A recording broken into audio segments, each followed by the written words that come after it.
Hiragi is a bottom-tier punching bag who spends his school days getting bullied like it's an extracurricular activity. Just when he's about to get whooped like a 90s housewife, a voice claiming to be God hijacks the classroom, announcing that Truck-kun has been fired and they're getting isekai'd without having their bones broken. Once everyone gets overpowered abilities except Hiragi, his classmates clown on him, calling him Avatar, the last chairbender, for being the only one without a gift. But just as he's about to get tossed aside for good, God takes pity on him and grants him a special power which allows him to eat anything. Alone and starving for 5 days in a forest, Hiragi remains in deep denial, convincing himself that he is destined to become the protagonist who levels up effortlessly. So desperate for food, he almost eats someone's girlfriend, but before he can pick the worm up, something leaps out of the bushes and steps on him. As he lies on the ground, he spots a fruit and immediately grabs it. Using his appraisal skill, he identifies it as the fruit of evolution. Though no further information is available, he quickly eats it despite its awful taste, fantasizing that it will transform him into an irresistible heartthrob. Just then, a voice prompts him to activate the fruit. Startled, he questions what the voice means, but when nothing happens, he gets up and continues searching for food. He soon encounters a group of monkeys and checks their stats, only to discover they are level 120 and have a higher IQ than him, which deeply offends him. As he observes them curiously, the monkeys eventually leave, and he wastes no time scavenging the fruits they left behind. Placing them in his item box, he notices bottles inside. Using his appraisal skill, he identifies them as high-grade recovery potions, which he shamelessly steals. Meanwhile, in a distant town, the transported students discuss their situation. A group approaches Karen, Hiragi's senior from school, and asks about his whereabouts. She informs them that he was transported to a different location, and they wonder if he is surviving. Back in the forest, Hiragi comes across a mushroom, but finds no information on it. Ignoring common sense, he eats it anyway and immediately collapses in excruciating pain. Even on the brink of death, his gluttony prevails, and he decides to die eating. He consumes the remaining fruit of evolution and instantly recovers, causing him to gain poison resistance and an increased rank. Before he can celebrate, a clever monkey ambushes him, landing a devastating blow. Desperate, he gulps down one of the stolen recovery potions and stands up, attempting to challenge the monkey. However, being as weak as an NPC, he is easily beaten again. Before the monkey can devour him, it takes a whiff of his naturally foul body odor and drops dead on the spot. Its remains turn into items, granting Hiragi new skills. Among the loot, he finds a book about clever monkeys and is surprised to discover he can read it despite its foreign language. He quickly realizes that the special skill granted by God allows him to understand the text. Suddenly, the voice from earlier announces that evolution has begun. Confused and overwhelmed by extreme pain, he writhes on the ground. When the agony subsides, he stands up and notices that he has become thinner, and his stats have skyrocketed. However, his relief is short-lived when he learns that his evolution is incomplete and that he must endure this excruciating process at least 9 more times. To add insult to injury, despite defeating a level 120 clever monkey, he remains stuck at level 1. 5 months pass, and Hiragi learns to utilize the knowledge he gained from the clever monkey to survive. He defeats a level 311 Acrowolf, earning new skills and a legendary water spirit's dagger. While inspecting the Acrowolf's book, he notices a hidden location marked on the map. Remembering a similar marking in the clever monkey's book, he decides to investigate it later. However, before he can act, another round of evolution strikes. Once the pain subsides, he starts to wonder what will happen once he reaches his final evolution. Lost in thought, he suddenly realizes he is surrounded by clever monkeys. Before he can react, a massive red gorilla with a pink flower on its head crashes down from the sky, demanding a fight. Despite his growth, Hiragi remains a coward and nervously asks if he can decline, but the gorilla refuses. It reassures him that the monkeys will not interfere, and Hiragi panics upon checking its stats, It is at level 700. When the gorilla throws a punch, Hiiragi barely dodges, shocked by its immense strength. However, he soon notices it staring at him with dreamy, love-struck eyes. The gorilla declares its love for strong men, and it dawns on Hiiragi that it is female. Horrified that his charm only attracts gorillas, he uses a slash attack, but she easily dodges. She counters with a punch, sending him flying through the forest. Instead of finishing him off, she excitedly declares that she wants him, convinced he is exactly her type. Disgusted, he demands to know why an ugly gorilla has a pretty name like Saria. Misinterpreting his words, Saria blushes, thinking he called her pretty. Still repulsed, he launches an adamant claw attack, but Saria gracefully leaps into the air and counters with air thrust, plummeting toward him like a meteor. Hiiragi dodges, praying that she has knocked herself out, but to his horror, she gets up unscathed, delighted by his reflexes. Desperate, he channels his magic into the water spirit's dagger and uses a skill called Fall Disaster, unleashing a torrent of water. However, due to his sheer lack of intelligence, he fails to aim properly and ends up drenching himself instead. Trying to play it cool, he smugly tells Saria that she is skilled, only for her to bluntly reply that she had nothing to do with his mishap.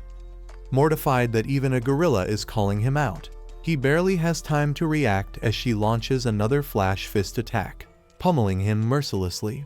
As his miserable life flashes before his eyes, he resorts to his last hope, his body odor, which has now evolved into a skill called Stench Performer. Instead of annihilating her like it did the clever monkey, Saria is completely smitten and dramatically declares her love, proposing marriage on the spot.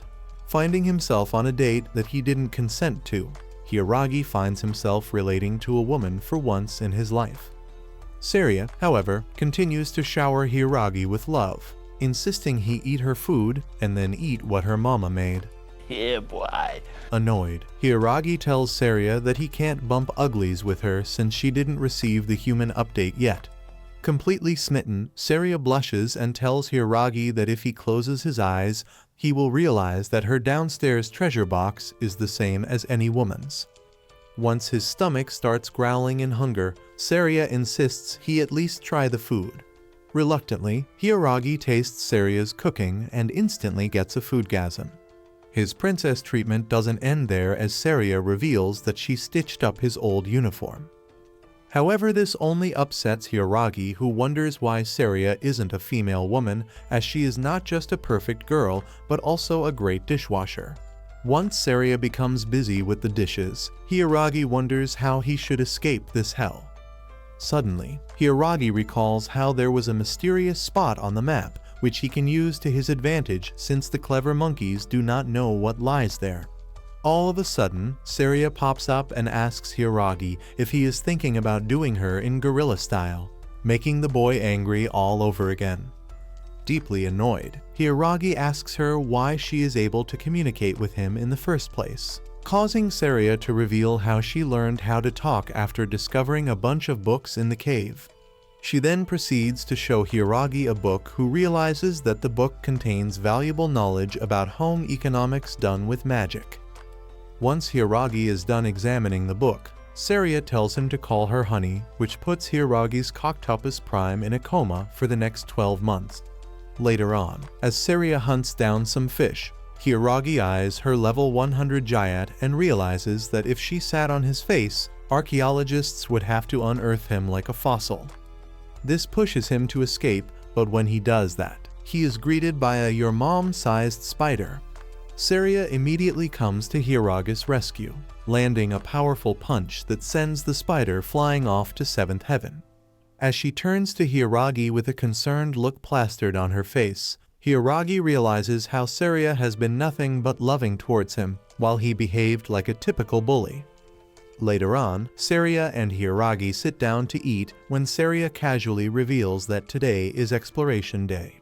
Confused, Hiiragi asks her what's that, and she reveals that it's when clever monkeys head out to search for more fruit of the evolution. Upon hearing this, Hyaragi realizes how he colonized the fruits earlier, so when Saria asks him if he knows about the fruit of evolution, Hyaragi quickly pretends to not know anything. This prompts Saria to explain that eating 10 of the fruit grants overwhelming power, but eating 11 is fatal. Hyaragi shudders at the thought since he already consumed 10. When Saria reveals she ate 10 fruit of evolution and was saving some for her future husbando, Hyaragi breaks down and admits that it was him who ate those. To his surprise, Saria waves it off and tells him that she doesn't mind as long as he marries her. After giving Hyaragi a mini heart attack, Saria bids him goodbye and leaves for a hunt. This gives him a chance to escape while elsewhere. Hyaragi's classmates ask a night of this mysterious world when he'll let them have a real battle experience. Zakia states they need to train further, which upsets the group of Chad, while Shota recalls how a few days after their arrival, the king labeled him and his classmates as heroes destined to defeat the Demon Lord. He further tells them that since they are strong, they will be easily able to take down the Demon King. However, now, when Zakia tells him and his friends they are weak sons of guns, Shota loses confidence in himself until Karen arrives and urges them to practice until they are strong and have an Isekai of their own. Back in the forest, Hyaragi flees from Saria, who yells at him to stop going in that direction, but desperate to escape, he enters a cave radiating an ominous aura. Inside, Hyaragi discovers a room where a skeleton with glowing red eyes sits upon a throne. Seeing Hyaragi, the skeleton charges at him, wanting to test his bravery. However, before Hyaragi knows, the skeleton named Xenos plunges his sword deep inside Saria, causing her to be fatally wounded. Lying in his arms, she smiles, happy that he's finally worried about her, while Hyaragi frantically tries to give her recovery potions. But she shakes her head, explaining that she's already dead. Her skill, Kaiser Majesty, is merely allowing her to speak to him a little longer. With tears streaming down his face, Hyaragi apologizes for how he's treated her, but she urges him not to dwell on it. Xenos watches their farewell with detached amusement until Hyaragi suddenly snaps, telling him to lose the emo attitude because he will never have a gorilla baddie loving on him. For the first time in his life, Hyaragi stands up to someone, launching an attack. Xenos effortlessly blocks his strikes, confident that a loser like him will never be able to defeat him. But as they battle, Hyaragi passionately defends Saria, declaring how incredible she has always been. Xenos scoffs, baffled that he could have feelings for, of all things, a gorilla. But Hyaragi doesn't hesitate and boldly proclaims his love for Saria. Fueled by newfound determination, Hyaragi attacks Xenos using magic, sword, and might. And finally, Hyaragi prevails over Xenos, who thanks him for granting him the sweet mercy of death. As Xenos perishes away, Hyaragi sees a glimpse of his old lover, Maria. Once the two vanish together, Hyaragi rushes to Saria's side, who begins to disappear as well. Yet before she goes, the two share a kiss, which is definitely going to get Peta all riled up for all the good reasons. All of a sudden, Saria's body changes and she becomes a spicy senorita, dying to mate with our boy Hyaragi. Later on, Hyaragi reads Xenos' story and learns that 1500 years ago, Xenos had been a noble, only to be betrayed by his wife and emperor. The only one who remained loyal to him was his mate, Maria, who sacrificed herself to save him. Her death twisted him into the vengeful being he became. Deeply moved, Hyaragi tells Saria he's glad they were able to reunite the two lovers. Just then, Hyaragi's final evolution begins, and once it ends, he emerges even more handsome with a bigger ween than Drake. Deciding it's time to leave the forest, he tells Saria this, who happily agrees to go anywhere with him. Before they can set off, a small sheep appears, introducing himself as Edward, the dungeon administrator. Hyaragi, unimpressed, points out how he is way too late. Edward, who prefers going as Mr. Sheep, sheepishly admits he was busy laughing seeing him go through a balls-crushing evolution. Ticked off, Hyaragi is about to show Mr. Sheep that he is not a vegan and will eat him for being that disrespectful. Luckily, Saria calms him down, allowing Mr. Sheep to hand out the rewards: a Fruit of Evolution cultivation set, a 10-day travel set, a dress for Saria, and a magical helmet for Hiiragi. Finally, he transports them out of the forest, marking the beginning of their journey together. Hiiragi and Saria decide to head for the nearest town to register at the Adventurers Guild and obtain their IDs. However, their journey takes an unexpected turn when they cross paths with a level 88 slime.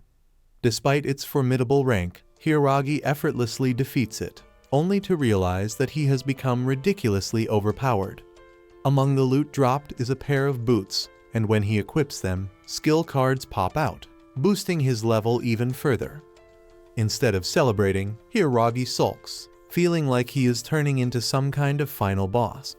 As if things weren't strange enough, when he removes his helmet, it morphs into a robe. Saria picks up a note that fell from the robe and realizes it's a letter from Mr. Sheep explaining that the transformation happened due to his level up and that the robe will now conceal his true power. Upon reaching the town gate, Hiiragi fabricates a story about losing their IDs. The guard, rather than asking too many questions, simply directs them to place their hands on the Gem of Truth to verify they aren't criminals. After they pass the test, he lets them in but warns them about the guild, as if it were some kind of den of horrors. Introducing himself as Claude, he offers his help should they ever need it. At the guild's entrance, Hiiragi assumes Claude's warning was exaggerated until he opens the door and immediately regrets it when he finds a woman in the middle of what looks like a medieval reenactment of a dominatrix show. Stunned, he shuts the door, takes a deep breath, and cautiously peeks inside again, only to see her pouring candle wax on a man. Scanning the room further, he realizes the entire place is full of adventurers engaged in 18+ adventures. Deciding this isn't the kind of experience points he wants, he tells Saria they should bolt. But before they can escape, Zoro on steroids stops them, and then flexes his glistening muscles like he's auditioning for a bodybuilding competition. Once he is done making a traumatic impression, he introduces himself as Guskel Clute, the guild master. Upon bringing Saria and Hiiragi in, Guskel summons the Dombi Mami, who immediately swaps her outfit and presents herself as Eris McLean, the receptionist. She explains that their guild gathers intel from across the world, which registered members can access. Hiiragi, recalling his classmates, realizes this could help him track them down, while Saria also encourages him to join. In the end, they proceed with registration. Just as they finish, 3 dudes with 69 mental illnesses enter and insist Hiiragi follow them. They take him to the back of the guild, remove his robe, and are stunned by his face card. Before he can process their reaction, their leader strips down, grinning like the friendly uncle.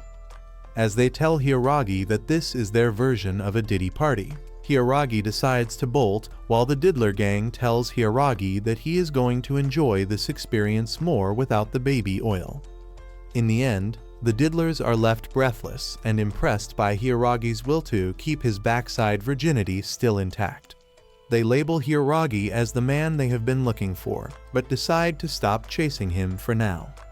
Returning to the guild, Hiiragi demands that Guskel put a stop to their antics, only for Guskel to laugh and state that the Diddlers are the reason why there are so many comedians and singers. Eris then informs them they need to pass a few tests before becoming official guild members. Guskel assigns them a supervisor Artoria, and a rank adventurer with an aura of a pure Latina mommy.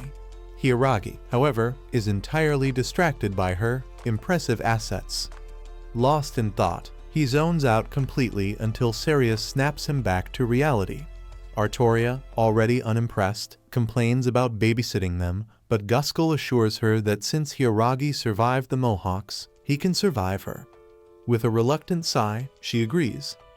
Their first task is assisting an orphanage, which Saria volunteers to handle. Meanwhile, as they travel to their next job, Artoria stops to help an injured child. As she tends to his wound, a bundle of wooden planks suddenly falls from above.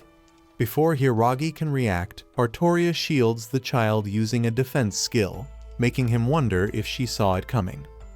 The second task is demolishing an old building. Artoria starts explaining the process, but Hiiragi, forgetting his absurd strength, casually leans against a wall only for the entire building to collapse on top of him. Artoria panics, blaming herself, convinced her cursed luck has struck again. Tears well up in her eyes as she berates herself for always bringing misfortune to those around her. Just as she's about to lose it, Hiiragi pops out of the rubble like nothing happened. Furious, she calls him a reckless idiot, scolding him for acting without thinking. She reminds him that an adventurer needs to be aware of danger, as his carelessness could cost his team their lives. Properly chastised, Hiiragi apologizes, and they move on. Meanwhile, at the royal training grounds, Knight Zakia watches the summoned students from a balcony while being in company with another knight. He expresses his disapproval of sending them to fight the Demon Lord, arguing that they have no place in this war. He even admits he opposes the war itself and vows to protect the students at all costs. Back in town, Artoria informs Hiiragi that their final task is to walk a dog. Thinking this will be easy, Hiiragi is caught completely off guard when he sees that the dog is actually a massive wolf. What follows is a chaotic chase around the garden, with Artoria and the wolf's owner watching in amusement.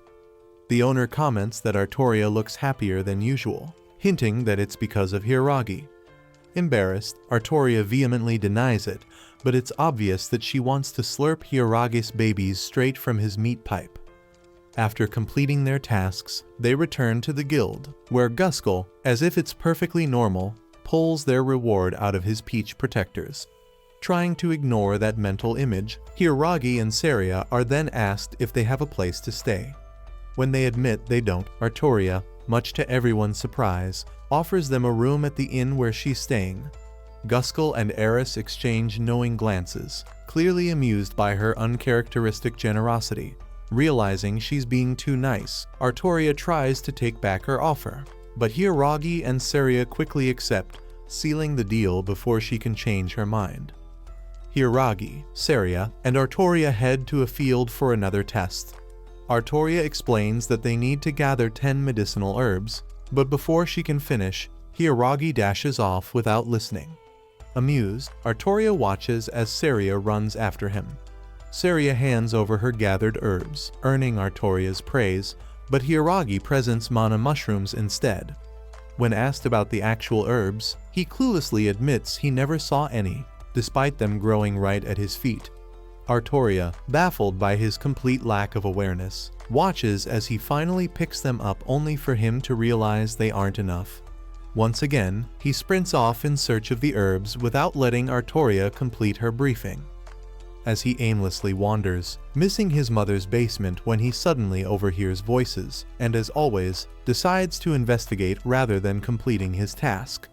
Approaching the source, he stumbles upon a group of demons led by Leia, the captain of the 3rd Division of the Demon Lord's army. Seeing nothing particularly alarming about them, he tries to leave, but they stop him, assuming he overheard their evil plans. To deal with him, they summon an enormous, hideous troll wielding a giant club. The creature swings, but Hiiragi effortlessly stops it with his absorbed skill, transferring the troll's strength to himself. Terrified, the demons flee, leaving him no choice but to return to Artoria and Saria with another batch of rare herbs. In the end, Artoria, seeing how helpless he looks, gives him the herbs she had collected. Meanwhile, back in the demon realm, Leia interrogates the demons who abandoned their mission. They confess that they had been setting up teleportation traps to thin out the human army before battle. When asked where the traps lead, they reveal they transport people straight into the dungeon of the Black Dragon God. Leia expresses sympathy for the humans who will fall victim to the traps, but quickly refocuses on disciplining the demons who abandoned their mission.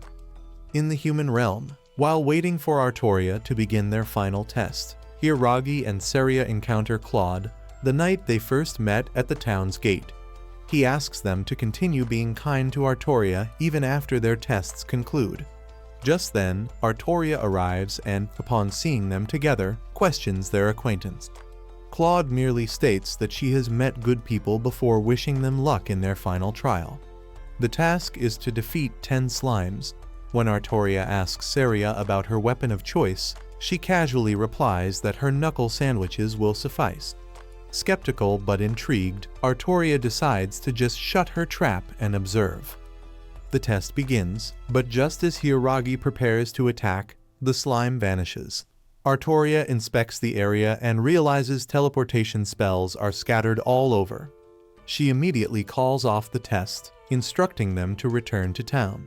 However, before she can ensure their safe exit, she unknowingly steps on one of the traps, causing Hiragi and Saria to instinctively grab onto her, and all three are teleported to the dungeon. The moment they arrive, the black dragon senses their presence and erupts in fury. Unaware of their exact location, Artoria suggests they focus on finding an exit. She further scolds Hiragi and Saria for not thinking before acting. But when Hiragi explains that his body reacted before he could think, and Saria says she simply wanted to help, Artoria softens. Impressed by their determination, she forgives them and hands Hiragi a guide stone, explaining that it will lead them to the location of their missing party member they want to find.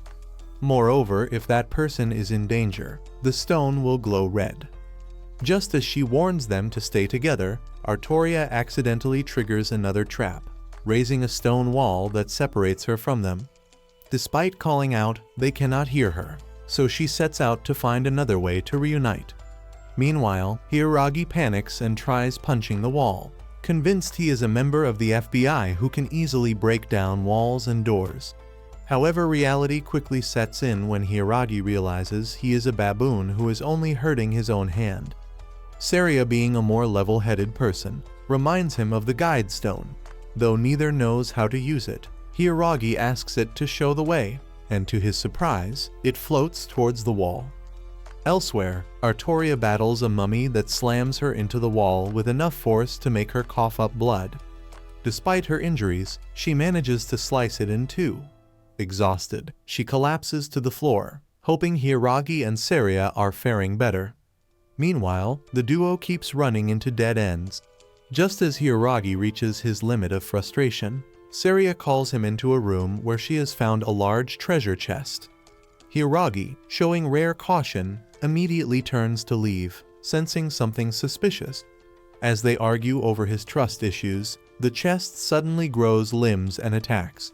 Hiragi neutralizes it using his aqua binding skill, causing it to disappear and earning himself another level up. An item box materializes before them, containing a book about treasure chests.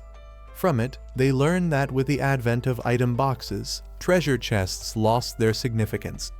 Longing for human interaction, they developed limbs, speech, and magical abilities, only to be mistaken for monsters and shunned. Now, they simply wander familiar places, yearning for their past glory. Among the items in the box, Hiragi discovers the Ring of Misfortune, which amplifies bad luck twofold. Quickly deciding that nothing good can come from wearing it, he dismisses the item. Before he can dwell on it, Saria alerts him to something alarming. Digging into her dress, she retrieves the guide stone, now glowing red. Elsewhere, an exhausted Artoria unknowingly approaches the dragon's lair, using her axe as a walking stick.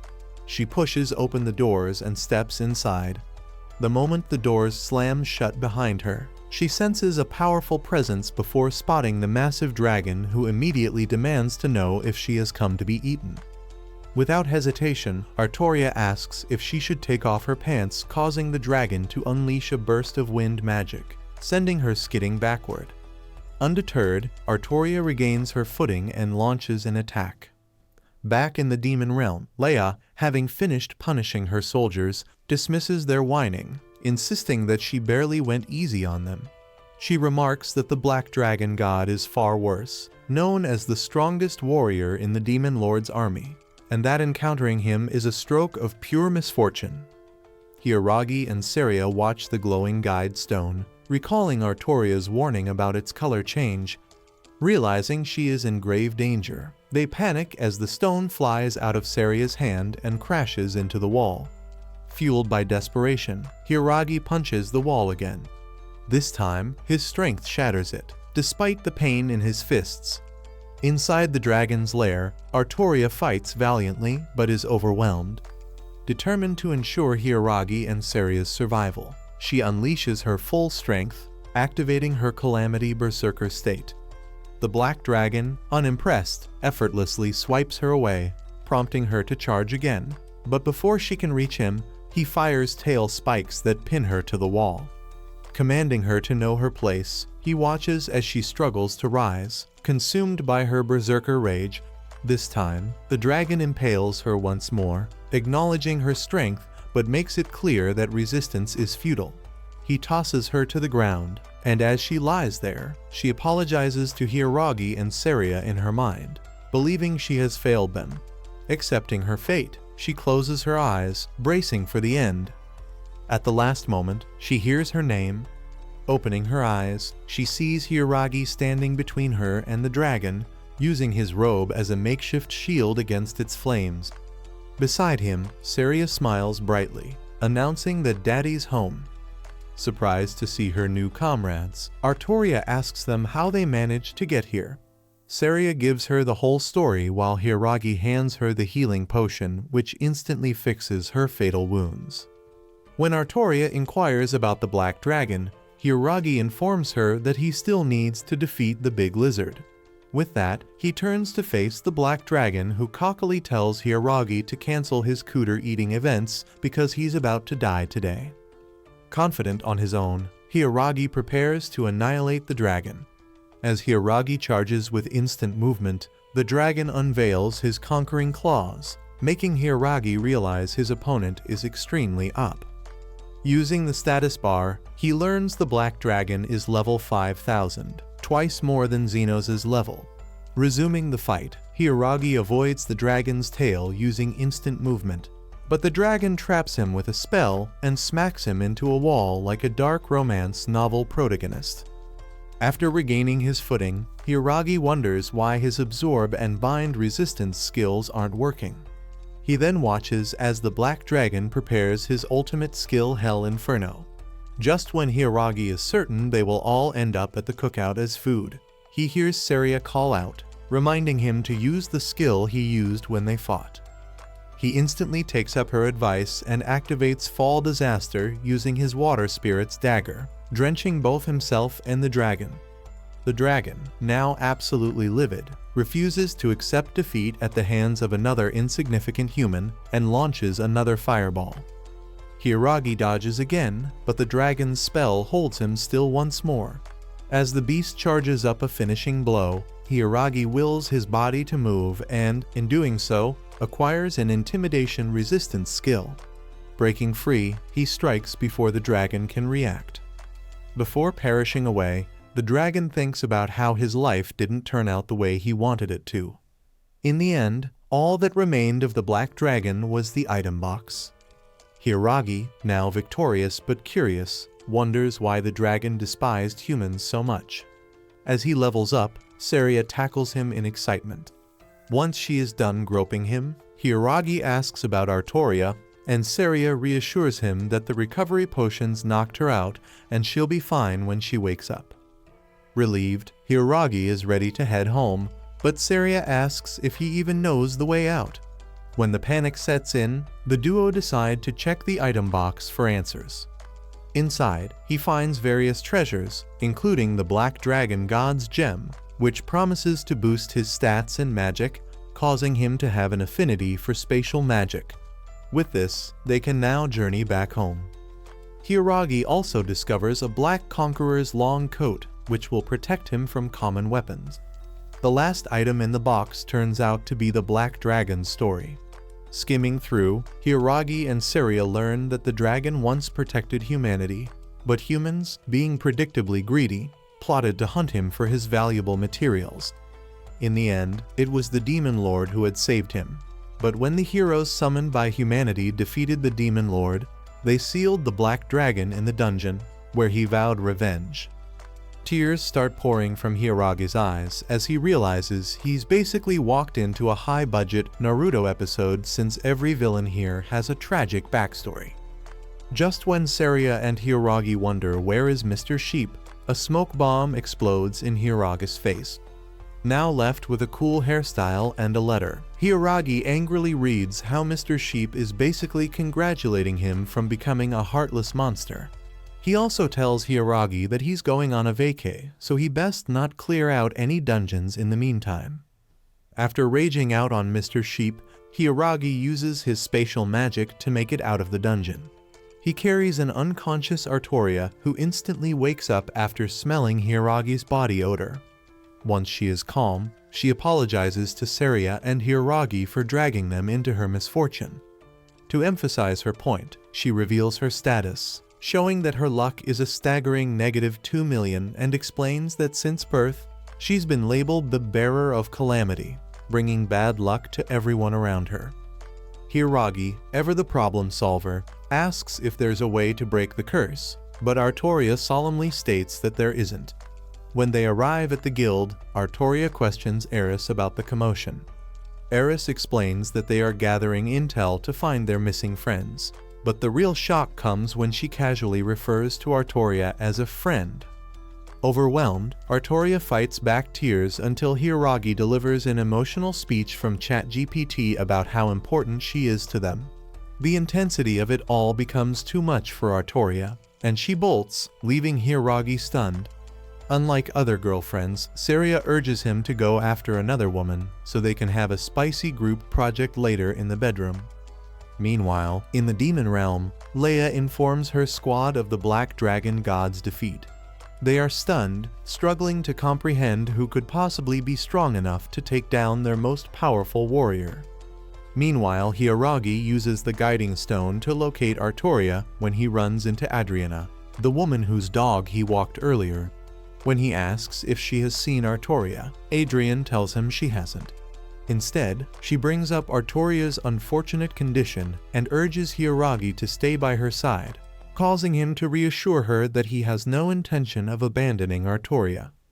Eventually, he finds Artoria in the very spot where they had their first quest together. Rather than answering why she's there, she hesitantly asks if she truly matters to them. Without hesitation, Hiiragi says yes and pulls her into a hug. He reassures her that he'll always be there if she needs him. Hiiragi then begins to work his brain so he can come up with ways to help, and suddenly remembers a ring he picked up in the dungeon. Since Artoria's luck is already deep in the negatives, he figures equipping her with it might reverse the effect. Without thinking, he slips the ring onto her finger.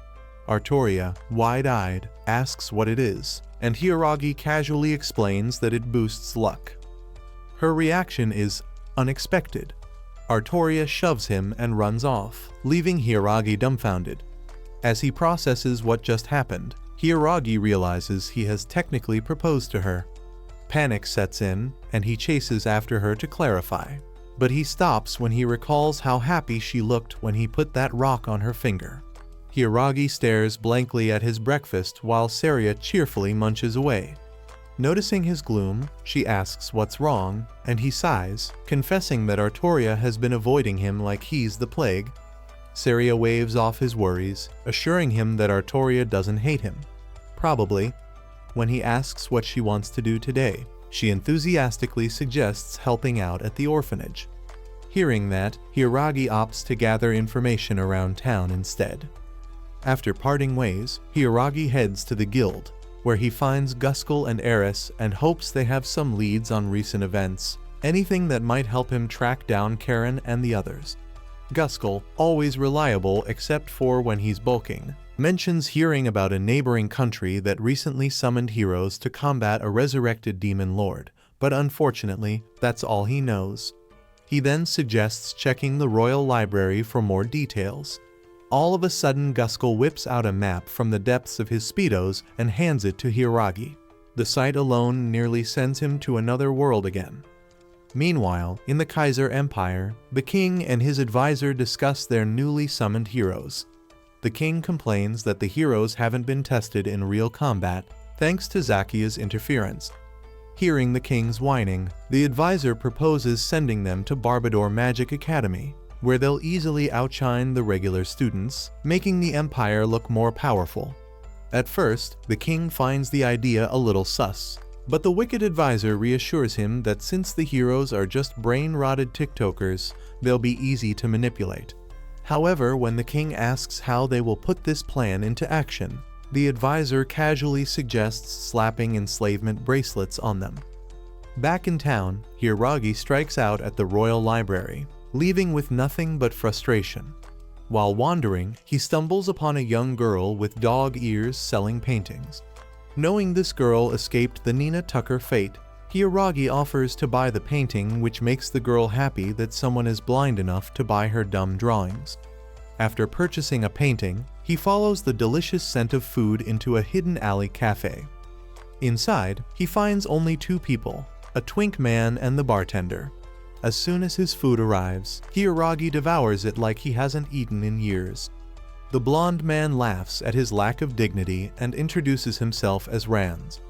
Hiragi introduces himself in return, but when Ranz comments that his name sounds Eastern, he quickly plays along to avoid blowing his cover as an alien. Ranz then introduces the bartender as Noed, the cafe's owner. Elsewhere, Artoria sits with Adriana in a garden, her face a battlefield of emotions. Adriana calls her out, telling her to admit she's in love with Hiragi. On the verge of tears, Artoria confesses that she does, in fact, want to tell Hiragi how she feels. Back at the cafe, Noed drops an unexpected bombshell. If a man places a ring on a woman's left ring finger, it's a declaration of eternal creepies.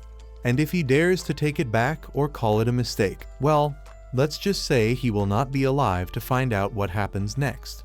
Hiragi has a vivid and deeply unsettling mental image of his sausage meeting an untimely demise and immediately vows never to let that happen. Ranz suggests he just marry Artoria and be done with it. When Hiragi hesitates, Noed quickly assumes there's someone else in the picture. Ranz, being a playboy, tells him to stop overthinking and embrace the beauty of a Hollywood relationship. Before Hiragi leaves, Noed advises him to make his feelings clear and apologize if needed. Just when Hiragi thanks Noed for his counsel, Ranz tells him to join him anytime he likes. After Hiragi leaves, Noed turns to Ranz and cryptically warns him to be careful not to reveal too much about himself. Later, Hiragi heads to the orphanage to pick up Saria and unexpectedly runs into Artoria. He wants to explain the misunderstanding with the ring and apologize, but cowardice glues his lips shut. Just when he finally finds the courage to speak, Artoria beats him to it by kissing him. Stunned, he listens as she confesses that she knows he didn't give her the ring out of love, but she doesn't care because she loves him. Hiragi's brain short-circuits, torn between loyalty to his first love and the awkward but heartfelt confession before him. Before he can process it, Saria emerges, utterly unfazed. She tells him she's totally fine with sharing because she listens to Andrew Tate and believes an alpha male deserves a harem. With Saria's enthusiastic blessing, Hiragi finally accepts his feelings for Artoria and declares his love for her. Another kiss follows, and Saria, grinning from ear to ear, wraps them both in a hug and proudly declares their offspring will be known as a group project with hideous purple hair. Meanwhile, Hiragi wonders when his life turned into a fantasy dating sim though. At this point, he's not exactly complaining. While having lunch, Guskel starts hip-thrusting in Hiragi's face, making him realize he hates meat. Ticked off, Hiragi asks Guskel why he is bothering them. The muscle man then reveals that every high-ranking adventurer has a horse since the animal can be used for traveling, war, and carrying luggage, but most important of all, a horse is a man's best friend. Without further ado, Guskel juggles his and takes out a map which can lead Hiragi and Saria to a place where they can get a horse. However, in the end, Hiragi goes on this journey alone as Saria runs off to volunteer at the orphanage while Artoria is off to buy more hair dye. As Hiragi heads to the stables alone, he is greeted by the owner, an old man with the enthusiasm of a game show host who asks if he's looking for a horse for the Royal Cup. When Hiragi expresses confusion, the owner reveals that the Royal Cup is a high-stakes race around the city walls with ridiculous prizes. Hiragi, uninterested in competitive horse riding, is about to decline when he spots the bizarre lineup of creatures. The first is an ugly dragon-horse hybrid. The second is a deer-horse hybrid who appears to have escaped Walter White's meth lab. In the end, the deer-horse overdoses and dies right in the stable. Realizing the horses in the stable are clearly not stable, Hiragi becomes disappointed until the owner points at the last option: a rage-fueled donkey that despises all living things. As Hiragi watches the donkey actively assault the stable owner, he wonders what she's yelling about and, conveniently, gains a skill to understand animal speech. Realizing the donkey is called Lulun, Hiragi tries to have a conversation with her, prompting Lulun to invite him into her pen only to try and kick his head off the second he steps in. Hiragi dodges easily, catches her hind legs mid-air, and holds them up like they're Saria's legs. Eventually, she gives up and declares that he's the one she's been waiting for all her life. After purchasing Lulun, who makes sure to land one last kick to the stable owner's face, Hiragi takes her for a walk around the market. Having never been outside the stable, she marvels at everything like a wide-eyed tourist. All of a sudden, Lulun smells food, causing her stomach to grumble. Seeing this, Hiragi buys food, which makes Lulun's heart go doki doki. Later on, Hiragi spots a familiar face, the dog-eared girl from the painting shop, talking to some noble-looking guy. When he approaches, she brightens and thanks him again for buying her art. The noble discards his rude act upon realizing Hiragi bought Mei's painting and urges his friend to further partake in the competition, known as the Charity Painting Competition. Mei insists she's not talented enough, but the noble dramatically argues that if Hiragi bought her painting, it must mean she has talent. He then asks Hiragi if he's ever bought any of his paintings. Hiragi, blunt as ever, says no. Clay, devastated, unveils one of his works, expecting admiration only for Hiragi and Lulun to tell him to not quit his day job to pursue life as an artist. Ticked off, the noble then introduces himself as Clay Berger, eldest son of Duke Berger. To distract Mei from Clay's emotional crisis, Hiragi casually announces he's joining the Royal Cup. Mei, alarmed, warns him that it's dangerous. Hiragi admits he's scared, but if it will give her the confidence to also participate in the painting competition, then it's totally worth it. Inspired by his words, Mei agrees that if he places high, she'll enter the competition. Meanwhile, Lulun, having heard that 5th place wins a gigantic fish, suddenly becomes extremely invested in the race. On race day, the announcer hypes up the prizes. 2nd place gets exclusive pictures of the Valkyrie captain, sending the crowd into a frenzy. The grand prize? An entire day with the Valkyries. But turns out, Lulun couldn't care less as her eyes are locked on the fish. Right before the race, Mei and Clay come to visit Hiragi, where Mei urges him to withdraw, but he responds with another profound speech about taking the first step, making him sound like a motivational poster in real time. The race begins. The deer-horse hybrids immediately die because the starting gun scares them into forgetting how to breathe. Meanwhile, Lulun refuses to move because she's hungry. Hiragi, desperate, digs through his inventory and finds the evolution fruit set from Mr. Sheep. Lulun scarfs it down, and within moments, she goes from 0 to supersonic. Meanwhile, one of the contestants summons a pack of grand wolves and a towering hell wolf to block the path so she can win.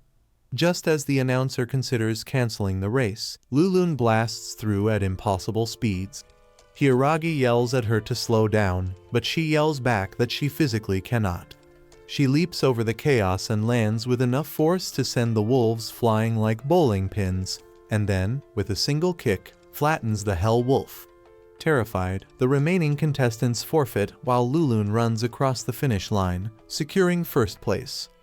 Among the crowd, Saria and Artoria glow with pride over their man's ridiculous victory. Lulun, however, is devastated since her fish prize is gone. As Hiragi tries to comfort her, she suddenly starts glowing. Just as she hugs him, Saria and Artoria arrive and witness Lulun's glow up into a human. Meanwhile, Hiiragi is stunned seeing his donkey transform into a mattress actress from his wet dreams. Lulun begins to freak out when Hiiragi assures her that everything is good. What he doesn't know is the knuckle sandwich Artoria is planning to feed him. After receiving a glimpse of women in male-dominated fields, Hiiragi falls on the floor like a wounded soldier. Despite telling Artoria the truth, Hiiragi is treated poorly by her since she believes he is lying to her. At that point, Saria decides to intervene and tells Artoria that Hiiragi is in fact not lying. She transforms into a gorilla and reveals to a shocked Artoria how she ate the fruit of evolution and became a human of sorts. Instead of continuing the argument, she grabs Lulun and drags her into town. They stop by a clothing store, and after getting Lulun something to wear, they linger for a chat until two Valkyries appear out of nowhere, slap a binding spell on Hiiragi, and tell him to come with them. Meanwhile, in the demon realm, the captains of the demon lord's army gather in a conference room, talking amongst themselves. Their chatter stops when Ludia Butt, the demon lord's daughter, enters. She thanks them for coming and immediately drops a bombshell that she wants to discuss an alliance with the Winberg Kingdom. The room goes dead silent. Then Cries, the demon lord's aide, erupts in outrage. He reminds Ludia that humans have persecuted demons for years and even sealed her father away. But Ludia argues that's exactly why they need to bring their people together. She reveals that the Winberg Kingdom's king is already reaching out to demons. Leia chimes in, bringing up some spicy new intel. The human who defeated the Black Dragon God is from Winberg, since the Black Dragon God himself admitted to losing in a fair fight against a man named Hiiragi. Cries refuses to back down and reminds Ludia of the prophecy that says teaming up with humans will bring great calamity. Ludia doesn't even blink and declares that if that happens, she'll offer up her head. Some of the other captains have had enough of Cries whining and tell him to either shut up and obey his master or get handled. Realizing he's outnumbered, Cries does what any self-respecting villain does. He runs away, but not before dramatically declaring that they'll all regret this decision. Later, alone in the throne room, Cries mutters to himself about how these fools have ruined his plans, but it doesn't matter because no one can stop him. Back in Winberg, the Valkyries haul Hiiragi off to Arkshell Castle. When he asks why he is here, they casually inform him that, as the winner of the Royal Cup, he's earned the privilege of spending the day with them. Hiiragi glares at them and demands they unbind him, which they actually do, probably because even they can't justify tying someone up for a friendly hangout. They take him to the training grounds, where Captain Louise is in the middle of an intense training session. Hiiragi watches, impressed, but also confused since he can't even track her movements. Louise notices him and shoves a sword into his hands and tells him they're going to have a little spar. Meanwhile, in a completely different location, Hiiragi's former classmates find themselves teleported to the Barbados Magic Academy. It doesn't take long for trouble to find them as Karen and her group get confronted by 3 other students who challenge them to a mock battle. Karen refuses, but they try to intimidate her anyway. With nowhere to run, Karen slaps the ugly light skin, causing the whole group to retreat. However, one of the boys vows to show Karen her place in near future. Back at the training grounds, Louise launches an attack on Hiiragi, but he dodges effortlessly, which shocks the Valkyrie. Not wanting to let Hiiragi off easy, Louise decides to level up her attack and unleashes a flurry of strikes, but Hiiragi dodges her every time. Just as she's about to land the final blow, something in him shifts. His body moves on its own, dodging her attack and knocking the sword out of her hands. The Valkyries are stunned, while Louise, on the other hand, has the complete opposite reaction. She stares at Hiiragi with sparkling eyes and asks if she can call him Master. One of the other Valkyries pulls Hiiragi aside, saying she needs to tell him something important. Meanwhile, elsewhere in the castle, the king is getting ready for a bath, completely oblivious to the assassin watching him through a hole in the ceiling. Back with Hiiragi, the Valkyrie named Claudia reveals that Louise was born without any magic or skills. Hiragi stares at her, waiting for the punchline, because that's the dumbest thing he's heard all day since he just fought her, and she was terrifying. But the Valkyrie insists it's true, revealing that Louise has an uncanny ability to mimic any sword technique she sees, which makes her a walking cheat code. The only person who has ever matched her is the Black Paladin. Before she can elaborate, Louise herself enters the room. She apologizes to Hiragi for calling him master without permission and thanks him for saving her. Seeing his confusion, she explains that because of her ability, people have always feared her. She's spent her entire life alone, with no friends. That hits home for Hiragi, as he has also been a glob monster with no friends in his past life, so he agrees to be her master. Just as they're about to go train, a piercing scream rings through the castle. They rush toward the sound and find a terrified maid. She shakily explains that someone has attacked the king. Louise immediately tells Hiragi to go home. Instead, he uses his world vision skill to locate the attacker. What he finds makes him pause. The assassin isn't some hardened murderer, but a young Padawan.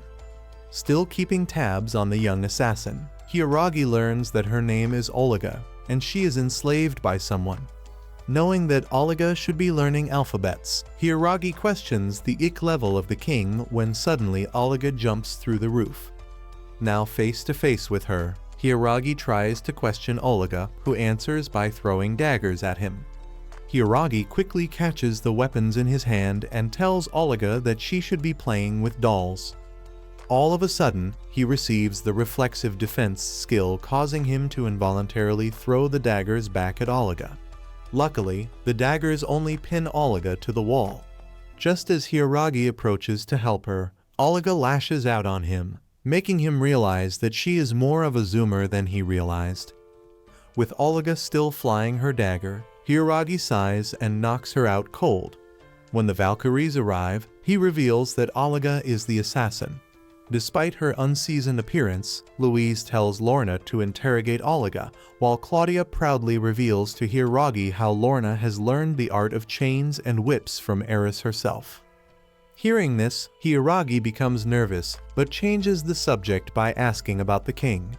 The Valkyries solemnly reveal how the king won't wake up since the weapon Olga used was a curse knife, meaning the king has become a sleeping DILF.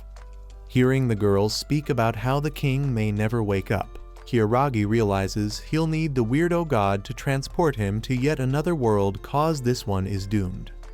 However, seeing the baddies in pain, Hiragi tells them to take him to the king. To his astonishment, the king is none other than Rans, the playboy he met in the bar. Just when he finds himself lost in thoughts, a man asks him if he can wake the king. Louise introduces the newcomer as her older brother, Florio, who is also the leader of their nation's magic division.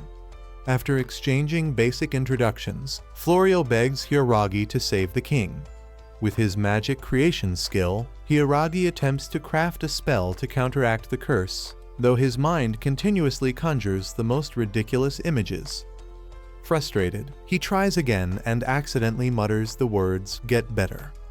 The Valkyries realize their king is so dead when suddenly, Hiragi's words turn into inverse magic, which manages to shift the curse into a blessing. King Rans wakes, bewildered to see Hiragi, and upon learning that he was saved by him, expresses his gratitude and offers a reward. Hiragi declines, but Louise urges him to ask for something instead of pretending to be modest. Meanwhile, in the Kaiser Empire, Zakia meets with the Emperor, questioning the whereabouts of the heroes. The Emperor nonchalantly reveals that he has sent them to Barbador Magic Academy as a display of intimidation toward other nations. At the academy, Karen and her friends discuss how the heroes are the most despised individuals within the institution, only to be interrupted by the three troublemakers who previously challenged them. Unwilling to leave, they threaten to create a scene unless Karen discloses their conversation. When she obliges, they mock her, reminding her that Helio, the ugly advisor, instructed them to assert dominance as heroes. Since mastering magic had been effortless for them, they saw no harm in putting others in their place. Disagreeing, Karen insists that they have taken things too far, but they dismiss her self-righteousness and advise her to abandon her moral high ground. Unwilling to escalate the situation, she and her friends walk away. Back in the castle, Louise and Lorna discuss the interrogation while enjoying a bath. After Lorna reveals that Olga has yet to speak, their conversation shifts to Hiragi, with Louise recalling how he boldly requested training in magic and swordsmanship alongside the Valkyries as his reward, making him seem manly. In a different bathhouse, Saria, Artoria, and Lulun discuss Hiraga's absence. Artoria speculates that the womanizing menace will return with another addition to his ever-growing harem. But Saria, being a chill girl, assures Artoria that there will be plenty of baby juices for everyone. However, Artoria, unable to hide her jealousy, imagines Hiragi being a chick magnet. Within the castle's bath, King Rand shares his dream of constructing public bathhouses worldwide, convinced that everyone is equal in the bath. Meanwhile, in the Kaiser Empire, Zakia questions the Emperor's decision to send the heroes to the academy, warning of potential consequences. Dismissing his concerns, the Emperor declares that the heroes are merely sacrificial pawns. When Zakia raises the possibility of them rebelling, Helio reassures him that such a scenario is impossible, as he has personally placed enslavement bracelets on them. Before Zakia can continue, an arrow flies through the window, and he intercepts it just in time. Once Zakia leaves to capture the attacker, Helio informs the Emperor that the demons and the Wimberg King are forming an alliance. Unconcerned, the Emperor laughs, revealing that he has already sent the Twilight Assassin to eliminate the Wimberg King. The following morning, Florio wakes Hiragi, who is surprised to find Saria, Artoria, and Lulun present. Florio explains that they requested to see him, prompting Artoria to declare that Saria was deeply worried about him, though Saria quickly corrects her, pointing out that it was Artoria who was burning with jealousy. The conversation is interrupted when Louise enters and casually refers to Hiragi as Master, drawing compliments from Saria and Lulun but sparking jealousy in Artoria. Desperate to clarify, Hiragi explains that Louise is merely the captain of the Valkyries. Saria, unfazed, confidently introduces herself as Hiragi's wife, prompting Florio to congratulate him on landing such a catch. However, before Hiragi can respond, Artoria steps forward, calling herself his girlfriend, while Lulun introduces herself as his devoted servant. Stunned, Florio brands him a lucky man, while Louise expresses pride in serving under such a master. Meanwhile, in the interrogation room, Lorna prepares to begin her questioning, having securely tied Olga up, determined to break through her resistance.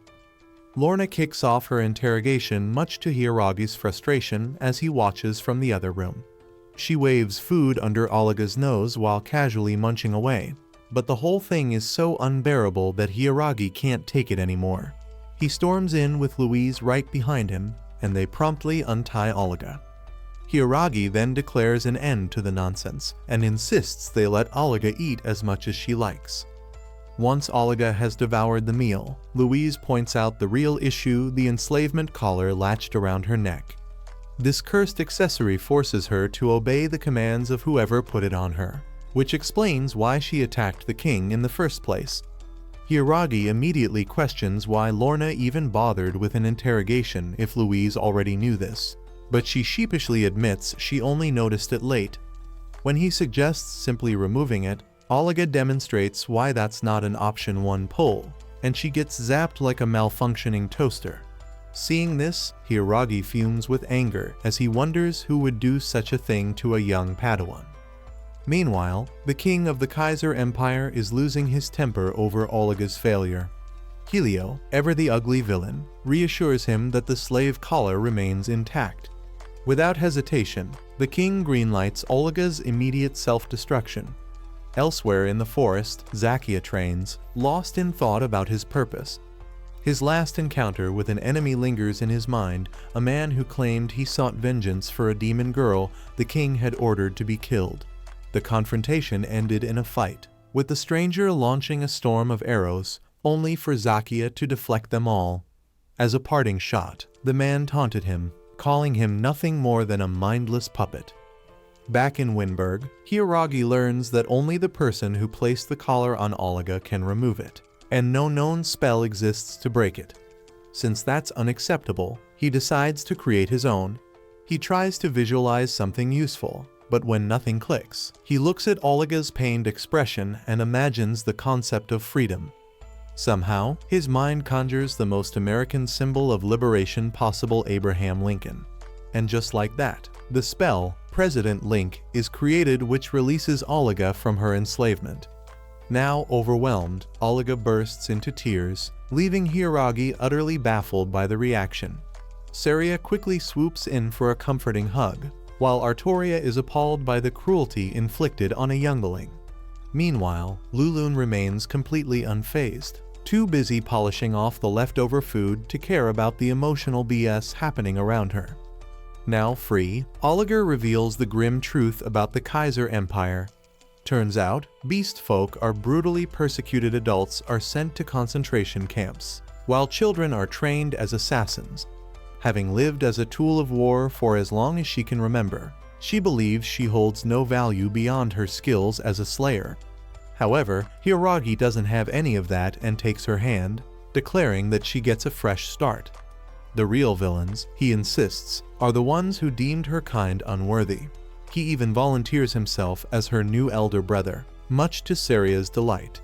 Though Olga initially refuses, fearing the Empire will come after them, Hiiragi assures her that she has nothing to worry about. Elsewhere, Helio contacts Kryze via an orb, inquiring about the Demon Lord's army. Kryze reports that although adjustments were needed due to Lucia's alliance with the Winberg Kingdom, everything is proceeding smoothly. Pleased, Helio promises to do his part. Back in Winberg, Hiiragi undergoes water magic training under Florio's watchful eye. He grumbles about the struggle, but he reminds him that at least he's not drowning the entire room like last time. As he observes Saria and Artoria honing their own skills, Louise approaches with a request. Reports from the Black Paladin indicate increased monster activity at the border, and she, along with the Valkyries, needs to leave and assist. She entrusts the king's safety to Hiiragi, who agrees without hesitation. With their mission set, the Valkyries prepare for departure, and Hiiragi and his group see them off, promising to hold the fort in their absence. While Hiiragi cries about suffering from success, a familiar voice interrupts his sulking. Guskel's unmistakable enthusiasm fills the air, and beside him stands Eris, both of them radiating their crackhead energy. Before Hiiragi can question their presence, a tiny figure waddles forward, an old man who looks like he walked straight out of a wizard retirement home. Florio, normally composed, suddenly transforms into a full-blown fanboy, recognizing the man as the legendary holy mage, Barnabas. Hiiragi, naturally, has no clue who that is, which offends Florio to his core. As Florio spirals into a lecture about Barnabas being the only mage to master all kinds of magic, Barnabas casually acknowledges Florio's existence, nearly causing the poor guy to combust from excitement. Meanwhile, Hiiragi wonders why such an important person has suddenly decided to drop by. Over in the throne room, King Ranz greets Guskel and Eris. When his eyes land on Barnabas, he's taken aback, questioning why his former mentor didn't bother sending a heads-up before showing up unannounced. Hiiragi, still playing catch-up, finally learns from Florio that Barnabas used to be the king's magic teacher. When Ranz asks about the purpose of his visit, Barnabas reveals it's about the Magic Academy, stating that ever since a certain group of otherworldly students enrolled, the institution has been in a state of chaos.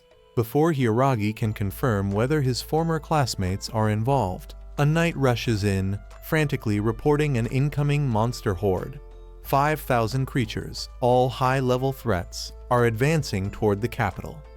Meanwhile, at the border, Louise stares down an army of monsters that seem to multiply every time she blinks. The Black Paladin informs her that he already took down a massive chunk of them, yet they just keep coming. Opting for an all-out attack, Louise rallies her Valkyries and leads the charge. Back in the demon realm, the ever-mysterious Helio giggles to himself, delighting in the destruction unfolding in the human world. As the monsters approach the capital, Artoria, usually calm and collected, admits she's never seen so many beasts in one place. Saria, on the other hand, is practically bouncing with excitement, treating the invasion as her personal playground. Lulun, ever the foodie, declares that if they fail to defend the city, she won't be able to indulge in good food anymore, making it clear where her priorities lie. Meanwhile, Hiragi cannot believe she's thinking about her stomach at a time like this, but she simply grins and announces she's fighting for the survival of delicious meals. Olga, tugging on Hiragi's robe, offers her help, determined to protect the new home she's found, but Hiragi tells her not to push herself too hard.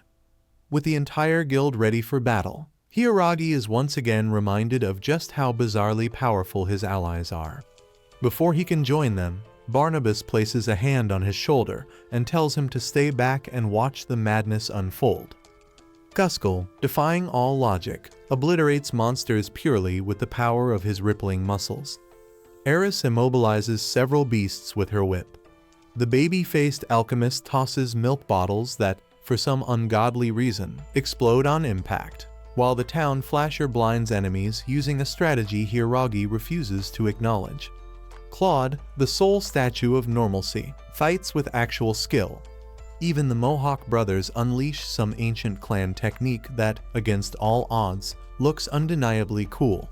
The cafe owner effortlessly slaughters a king-class beast, prompting King Rands to casually mention that he used to be an assassin. Saria, as expected, takes down multiple creatures with her gorilla-powered arm, and Artoria elegantly freezes and shatters her enemies. Lulun, proving that food is the ultimate motivator, kicks her opponents with a force she dramatically dubs the Lulunelian shot. Olga slices through enemies with terrifying ease, showing just how skilled she is. Barnabas, finally deciding to flex his legendary magic, summons a fiery storm with Chaos Rain, then follows it up with Chaos Tornado, expertly maneuvering the spell to avoid his allies. Despite their efforts, the monster horde keeps coming. Just as Hiragi starts to feel optimistic about their progress, another knight rushes in, out of breath, to deliver even worse news. Another wave of monsters is approaching, even bigger and stronger than the last. The entire city braces for round 2, while Hiragi wonders if he's accidentally stumbled into an endless dungeon event. As the monstrous horde charges forward, Barnabas declares that they are swarming with S-rank creatures. The guild members and knights, despite their best efforts, struggle to hold the line and are slowly being overwhelmed. Hiragi contemplates casting a large-scale spell to wipe them out but hesitates, not wanting another Hiroshima and Nagasaki. After much thinking, he confidently informs Barnabas that he has the ultimate spell to end everything. Imagining a divine judgment raining down from the heavens, he envisions Lady Justice herself passing a verdict. He casts the spell, dramatically awaiting destruction, but nothing happens. Shame overtakes him, and he collapses to his knees, contemplating the many questionable life choices that led to this moment. Just as he is about to accept his fate, Lady Justice unexpectedly raises her sword and delivers true judgment. Lightning rains down, incinerating monsters one by one in a grand display of divine wrath. Unfortunately, the spell also decides that Guskull and Eris are threats to humanity. Rather than suffering in shame, the two weirdos delight in the pain, eagerly requesting another round of divine punishment. With the battlefield cleared of monstrous threats, the celebration begins. Helio, watching from the demon realm, fumes at the unexpected defeat of his supposedly unstoppable army. Mid-rant, Lady Justice strikes him as well, reducing him to a state of medium-rare pork. Hiragi, as expected, receives an avalanche of new skills and items from the fallen monsters, much to his dismay. Already drowning in overpowered abilities, he laments his ever-growing collection of cheat skills. Rands and Barnabas, however, shower him with praise and insist he continue using his overwhelming strength to protect the kingdom. Once they leave, the girls waste no time in approaching Hiragi, and Artoria immediately questions his absurd level of strength, accusing him of pretending to be too humble. Meanwhile, Oliver reminds him of his earlier promise to reward her with a head pat for doing well, which he fulfills. Barnabas, never one to miss an opportunity, attempts to look cute and requests the same treatment. Hiiragi, deeply disturbed, immediately refuses. Shifting back to a serious matter, Barnabas extends an invitation for Hiiragi to join his academy as a teacher. Citing the brilliance of the spell that wiped out the monsters, Barnabas insists on learning from him. Hiiragi, desperate to avoid more responsibilities, declines repeatedly. However, Barnabas is nothing if not persistent. To sweeten the deal, he explains that Saria can enroll as a student, Artoria can take a teaching position, and even Lulun can choose between being a student or a martial arts instructor. Before Hiiragi can refuse again, the girls accept the proposal, happy as long as they get to have one-on-one bedroom lessons with Hiiragi. Left with no choice, he agrees to head to the academy once Louise returns. With time to spare before Louise's return, Hiiragi decides to take each girl on a date. Lulun's turn takes them to a restaurant, where she turns the outing into a competitive eating challenge against herself. Artoria's date involves shopping and a trip to the theater, providing a much-needed break from chaotic battles. When it's Saria's turn, she asks to bring Olga along, unwilling to leave her behind. As they watch Olga play with the other children, Hiiragi thanks Saria for loving someone as useless as him. Overcome with emotion, he attempts to kiss her, only for the children to misinterpret the scene. Declaring him a villain for making Saria cry, they bombard him with judgmental stares before losing interest and dragging him into their games. In the midst of their fun, the group notices something floating in the sky, an array of paintings, one of which features May. At the town square, the charity painting competition is in full swing. The crowd watches eagerly as the mech introduces the contestants. The first to unveil his work is Clay, whose abstract masterpiece confuses everyone. Saria finds it reminiscent of a pretty sun. Lulun is convinced it resembles an apple, and Hiiragi, already used to her food-oriented thought process, refrains from arguing. Clay proudly declares his work to be a matchstick's flame, leaving them more baffled than before. The final contestant, May, unveils her painting nervously. Hiiragi is stunned to find himself depicted as a gallant knight, albeit riding a donkey instead of a noble ride. She explains that the painting represents the man who gave her the courage to participate in the competition, naming it Hero in his honor. May wins the competition, and Hiiragi congratulates her. She shares exciting news that Clay's grandfather has invited her to study in Amuria, the city of art. Before leaving, she requests to paint Hiiragi as her first subject after graduation. He agrees, and she departs with Clay. Meanwhile, the Valkyries return to the city, and Hiiragi welcomes them at the gate. Louise expresses interest in accompanying him to the academy, but he acknowledges her duty to protect the kingdom and simply asks her to visit when possible. In the demon realm, Kryze lies in a pit of despair when he receives a call from the Demon Lord's apostles. The Demon Lord, far from pleased, demands to know why his revival is being delayed. Kryze, ever the coward, explains that the apostles are scattered across the world gathering despair to sustain him. Unimpressed, the Demon Lord demands more suffering, chaos, and misfortune. One of the female apostles proposes targeting Barbador Magic Academy, where the children of royalty and nobility gather. Massacring them, she suggests, would yield plenty of despair. Helio, now thoroughly invested in the plan, agrees. At the academy, Karen recalls a conversation with a fellow student who wishes to repay Hiiragi for saving her in the past. On the day of departure, the guild members, King Ranz, and the Valkyries gather to bid Hiiragi and the girls farewell. They thank him for all he has done and promise to await his return. As they travel toward the academy, Barnabas asks if Hiiragi misses the city, and he admits that he loves its people and will return someday. Just as he reflects on the journey ahead, something lands on the carriage roof with a dramatic thud. Peering outside, Hiiragi spots a man clad in superhero attire, striking a pose. Declaring himself the hero of justice, Gargand of certain victories, He insists that Hiiragi remember the name. Hiiragi, already tired, decides to categorize him as just another weirdo and moves on with his life. What do you think of Hiiragi's journey? Do you want to grow up like him? Comment "I am a fatty" if you do. Also, don't forget to like this video and subscribe to our channel. See you guys in the next video.